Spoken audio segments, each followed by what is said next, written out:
Hey everybody, in this video we're going to be showing you how to paint a Stormcloak soldier for the Elder Scrolls A Call to Arms by Modiphius Entertainment. Now this is a video I'm really excited about because I really like this game. It's got fantastic miniatures, it's got a really nice background to it, but also it's heavily narrative. So if you enjoy narrative wargaming, then you owe it to yourself to check this one out. The miniature we've chosen to paint is one of the regular Stormcloak soldiers armed with a greatsword, and the reason why we picked this one because the vast majority of Stormcloak miniatures wear the same uniform, so by following this guide you'll be able to paint the vast majority of the miniatures within this faction. Anyway, we really hope you enjoy this video and we'll see you at the desk.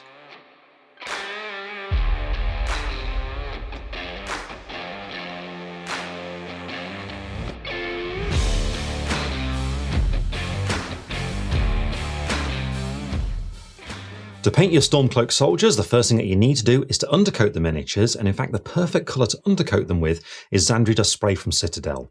Now the reason for this is we're going to be using a number of contrast paints on the miniature, and we need the Zandri dust on there to show through the contrast paint to give the correct tone, and this will allow us to paint all the leathers on the miniature very quickly.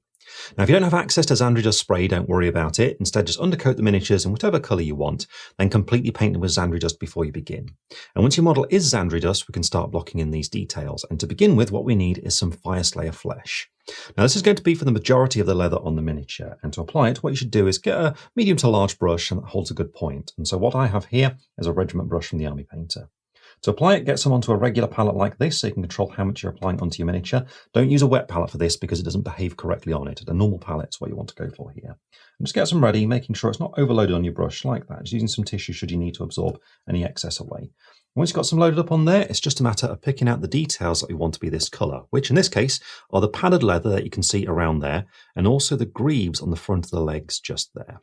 So with contrast paints, remember to use them kind of like felt tip pens, picking a starting point, for example, just here, and just apply it to them, and then move away like this, not returning to an area that you've applied the paint to, so letting it settle and dry smoothly there like that. So now it's just a matter of colouring in these areas here, which you can see kind of goes underneath that fabric we've got on the body, but also it's on the front of the legs, as I mentioned earlier. Now, whilst you're doing details like this, keep an eye out for any fur. That's the only bit to avoid at most, really, because what we want to do is use that Zandri dust to be the initial base coat on it. So if you do happen to splash onto it, don't worry about it, just neat it with Zandri dust. But if you can avoid it, you'll just make the painting process a little bit quicker. And there we are with that padded leather armour now blocked in. We can move on to blocking in the next base coat on the miniature, which is going to be that bright blue for the main part of the fabric on them. Now for this, what I'm going to use is deep blue from the Army Painter, which is a really nice colour. And again, to apply it, I'm going to stick to that regiment brush. And I've got some of my palette just here. As ever, I just need to add a touch of water to this paint to make it nice and smooth. There we go. And with that ready, it's just a matter of blocking in this area. So the fabric we're looking at is this one that goes across the front of the body, which you can see is round here, but also it goes up across the front, goes over the shoulders, which you can see reappearing around here, then down the back again like that. Now, whilst you're doing this, if at all possible, avoid these leather belts and straps that crisscross the body. But if you do happen to catch them, don't worry about it. Just neaten up with a little bit of Zandri dust.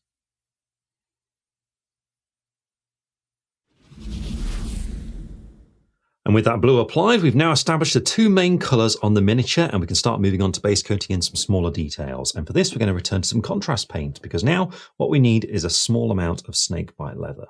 Now to apply it, I'm still going to stick to that regiment brush, but this colour you really don't need very much. So just get a small amount onto your palette to help control how much you're painting at once. And with this, all we're looking to paint is the gloves. So we're looking at the hands just around here.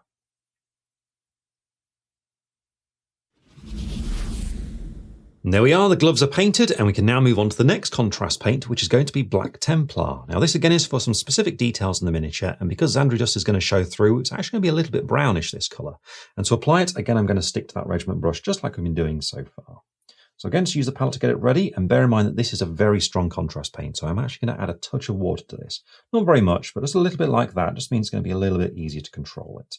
With that ready, just make sure the excess is taken off the brush, load up with some fresh, and then we're ready to start applying it. And with this, what we're looking for, first of all, is the leggings. So this area here in between the fur at the base of that coat just there, going down to the fur at the top of the legs there like that. So we want to cover this whole area going around the back as well.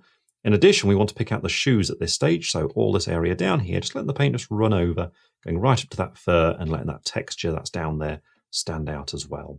In addition, there's a small part that might be visible depending on which model you're painting, but in this case you can see it. Just a very small amount in the neck, which you can see is just poking out underneath the helmet just there. And with that, we now just have a few more base coats left to apply to the miniature before we put our first wash on it. And for this, what we'll need first of all is some Wyldwood, which will be used to base coat in all the leather straps. Then after that, we need some iron hand steel to base coat all the metal. And finally, some Gorthor Brown, which is for some leather detail on the helmet. But first of all, we need Wyldwood. And now these details are quite small, so I've switched to my detail brush from the Army Painter here. And to apply it, again, I'm going to use the palette to help control how much I'm putting on at once, so make sure it doesn't swamp the model or overwhelm it. And once you've just got a small amount loaded onto your brush, all you've got to do is start looking for all those straps and picking them out. So for example, if we look at the leg just here, you can see there's that strap on the back of it. Using this colour, all I'm going to do is start painting in this area like this. Just let the paint follow along that leather strap to go all the way around it.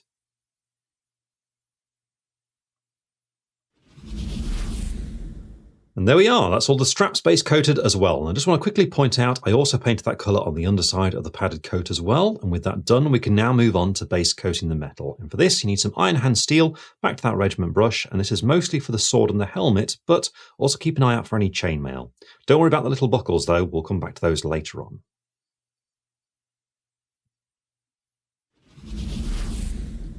And finally, we just need a small amount of Gorthor Brown, and that is for the leather on the helmet. And it's these 4 patches that go around the top, just around here.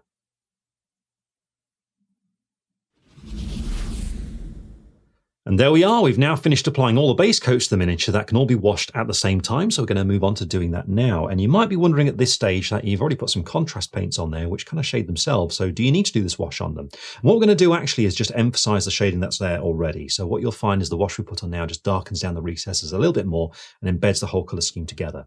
Now just check to make sure that all the fur is still Zandri dust, and then what you're going to need is to move on to a dark brown wash. And I'm going to use some Agrax Earthshade, though alternatively you could use strong tone from the Army Painter if you prefer. Either way, to apply it, what you need to do is to get a large brush. I have a monster brush here from the Army Painter, and when I'm doing this, I like to use a palette to help control how much of this paint I'm applying at once. I like to just build up a puddle like this and draw from there, but you could go from the pot if you wanted to. I just find doing this gives a little bit more control to it. And all you've got to do is load up your brush and start painting this all over your miniature so that it covers every detail on it. Just let it run into that recessed detail like that, and you can see the padded armour there. It just really emphasises that shading that we've got there already and gives it a really nice finish. Now when you apply a lot to a model like this, what you'll find is it collects a lot towards the bottom of it, and there's particular areas where this will happen. For example, if I get a large amount and put it on the front there, you can see it really collects down there. Now be aware of that, because if it dries like that, it'll look really horrible. So if you spot that happening, just move away the excess paint with your brush like that, just redistribute it elsewhere around the miniature. So all you need to do now is paint this all over the figure and then give it plenty of time to dry. It'll take around about 45 minutes.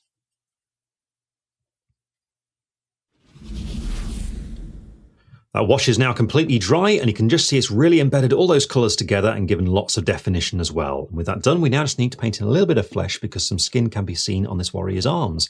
So for this, what we're going to do is first of all base coat the flesh using some Kislev Flesh, and then going to paint a contrast paint over the top of that, which is Guilliman Flesh. And this is a very quick way of painting some skin, which you could leave there. But if you want to make it look a little bit nicer, what you can then do is layer it using some Cadian Fleshtone and highlight it by returning to Kislev Flesh once more. First of all, though, we need that Kislev Flesh, and to apply it, I'm using the regiment brush once again, and all we've got to do is get a little bit ready on the palette and thin down as ever with a touch of water. So there we go, just checking to make sure it's nice and smooth. There we are, and once this is ready, all you've got to do is start base coating it onto the arms where you can see the skin. And the area we're looking at is just around here. Now this first coat's going to be a little bit thin, so just apply a second thin coat once the first one is completely dry.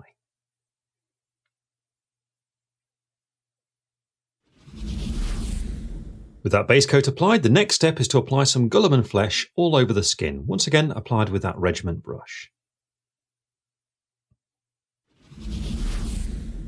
Once that contrast paint is dry, you could leave the skin there if you want to, but if you want to add a bit more detail to it, the next thing to do is to apply a very thin layer of some Cadian Fleshtone. And with this, what we're looking to do is to paint it onto the flatter parts, such as the elbow just there, and then skip some of the recess just past it like that, and then move on to the rest of the arm there like that. You can see what this does is just smooths the colour out, just gives it a nice rich tone.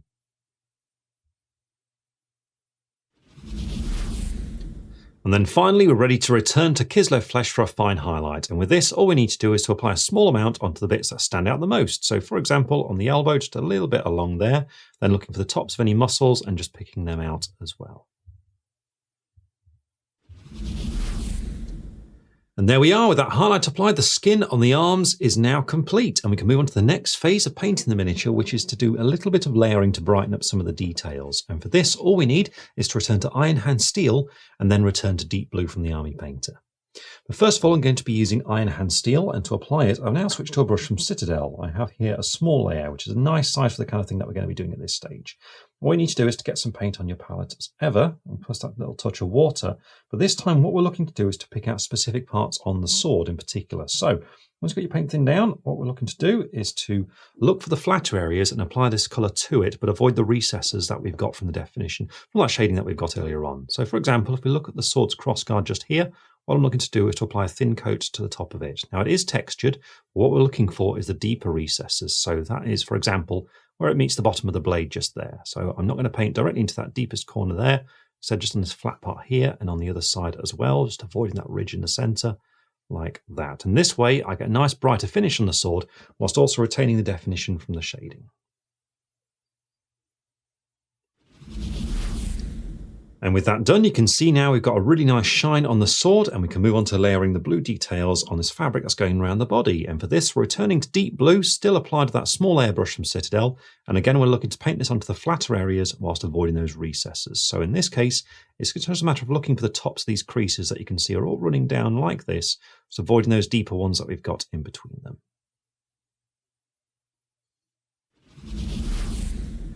And with that layering done, the model's looking great, and in fact you could leave it here if you wanted to and just move on to basing your miniature. However, if you want to add a little bit more detail to it, what you need to do is to highlight the figure, and that's what we're going to do now. And for this, first of all, we're going to use some Skrag Brown, and this is going to be to highlight everything that originally we base coated using Fyreslayer Flesh.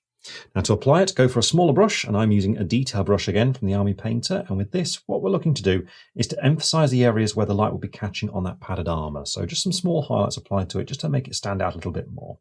So once you get that paint thin down as ever, just twist your brush like this to get rid of the excess. There we go, bring the bristles to a nice point. And then with this, what we need to do on this padding is look towards the top of it where the light would catch. So for example, look at this side. What we'll be looking at doing is applying some lines towards the top of each of these square sections, just along there like that. So it's going along the top where the light would be catching it. Now as you get around towards the front here and you get to a surface where it would be catching in two directions, just apply the highlight to that second direction as well. So for example, just down here like this. And in addition, we want to make sure we catch the greaves at this stage. So for this, just go around the outside edge. And for doing this, all you need to do is very lightly use the side of your brush, just skimming along that outside edge like this to get a nice highlight.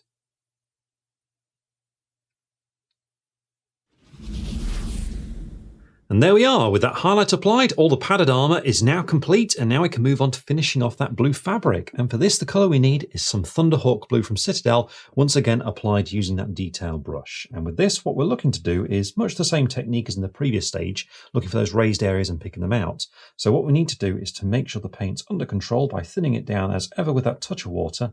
There we go, and using this, we need to pick out the tops of the creases on the fabric. Now, because on this material, the texture's a little bit different to what we had in the previous stage, you can actually use the side of your brush a little bit more than we did earlier on. So what I'm looking for is all these creases around here, and you can see by just angling your brush sideways on like that and just very lightly skimming along, it's possible just to catch the tops of those creases very lightly there like that. Now, it won't always be possible because in areas like here, for example, the recesses start to become quite shallow. So when you get to areas like this, just turn your brush so you're looking down the length of it and start painting in a downward motion like this towards you. It's a nice, easy motion to get and to control to just catch the tops of those creases of fabric.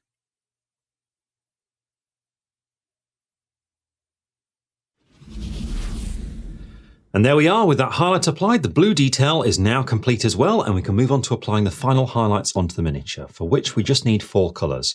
First of all, we need some Karak Stone to finish off all the fur, and then we're going to move on to some Baneblade Brown, which will be used to complete the gloves. After that, we need some Gorthor Brown to highlight the dark brown leather and also the black details, and then finally some Stormhost Silver for all that metal. But first of all, what we need is some Karak Stone, and with this I'm going to do something a little bit unusual. I've gone back to my detail brush from the Army Painter, and with this just need to get some on the palette, but you'll notice I'm not actually watering it down, which is perhaps somewhat unheard of for me, but what I want to do with this is almost dry brush it onto the miniature, and if I thin it down too much, it'll go a little bit out of control. So we just need to get a small amount of this, and when it comes to applying it to your miniature, what you do is kind of poke it at the fur texture like this. So this way, I'm only catching the raised detail, and you can see it just really brings out a nice furry texture on that detail. Next up, for the gloves, we need a little bit of Baneblade Brown, and for this what we're looking to do is to pick out the tendons and also the knuckles. So we're looking at areas such as along here, just picking those knuckles out, then a quick little line going back towards the back of the hand along there like that, just to pick out the raised texture.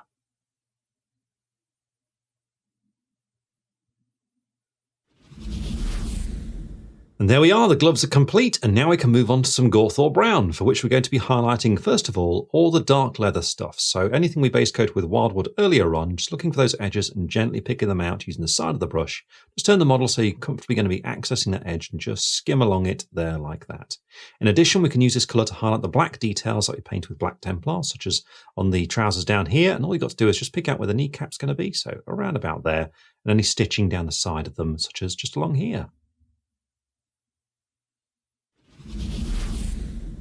And finally, we need some Stormhost Silver to highlight all the metal details. Now to begin with, this is the time to start picking out all the buckles. For example, just around here, you can see just very gently picking them out with a small amount of this colour.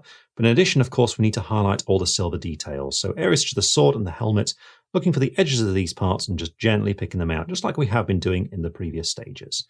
Now with this done, your miniature is ready to be based, and as ever, it's entirely up to you how you base it, but for me, I'm going to go for a snow base to represent the snowy tundra of Skyrim.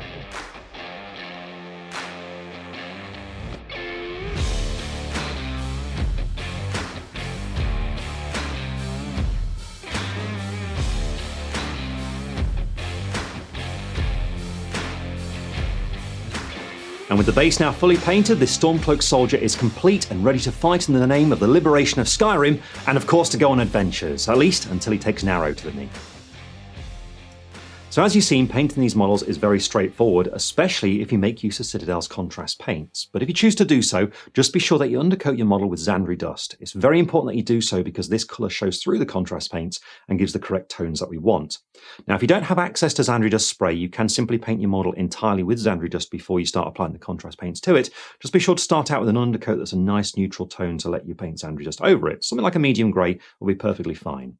But if you do follow this guide, you'll find it's very quick and very easy to do, and in fact it's not surprising that it'll allow you to paint the entire warband in just one sitting. So we hope you enjoy painting your Stormcloak warriors, and we'll see you all again very soon.